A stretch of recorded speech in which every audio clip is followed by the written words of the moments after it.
And so y'all thought it was just Dion. All coaches do this. Take a look at this. Tina Cervasio, Fox 5. Coach Pitino, welcome back to New York, New York City. Coach, you mentioned how you talked to Joel last night. And what is your message to these current St. John's players as you will bring in others to try to build this team that can contend?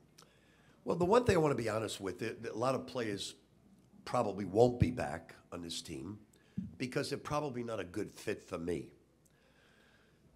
With me, I think my players love playing for me, even from Mark Jackson and Patrick Ewing and Charles Oakley. I spoke with Oak last night. They love playing for me with the Knicks. But it takes a certain type of basketball player to want to play for me. He's got to be a total over-the-top in love with the game of basketball. And if you're not, it's just a bad fit with me. It doesn't work.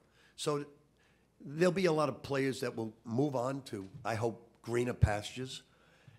Joel's the type of person that I want to build around, and that's why I asked him to come today. I have to meet some of the other young men, but there'll be other guys that don't fit. It'll be a round peg in a square hole, and it won't work. All the way in the back. What's up, Full Ride Nation? Back for another one. How y'all that don't know me?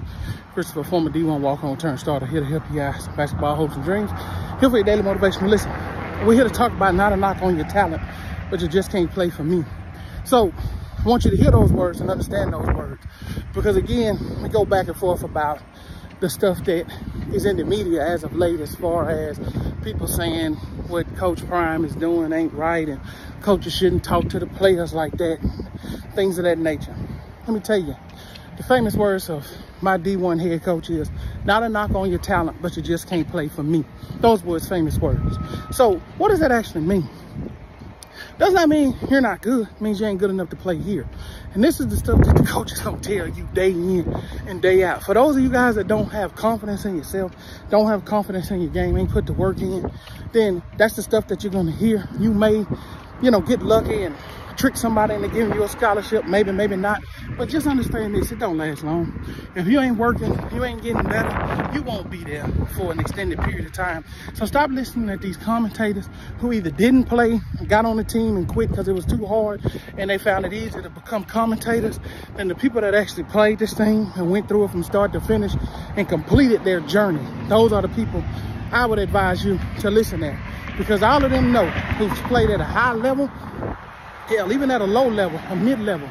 The coaches are not nice. They're going to always tell you that you're replaceable, and they're always going to talk to you in a way to let you know that they're looking for someone to take your position. So don't believe anything what these commentators say as far as, oh, well, talking like this, how's that going to motivate the guys? They're not going to be motivated to play on Saturday. Okay, if you ain't motivated to play on Saturday, you'll be gone by Sunday and definitely won't be on the roster next year. Full Ride Nation, y'all know the drill. It's not a knock on your talent. You just can't play for me. Let's compete.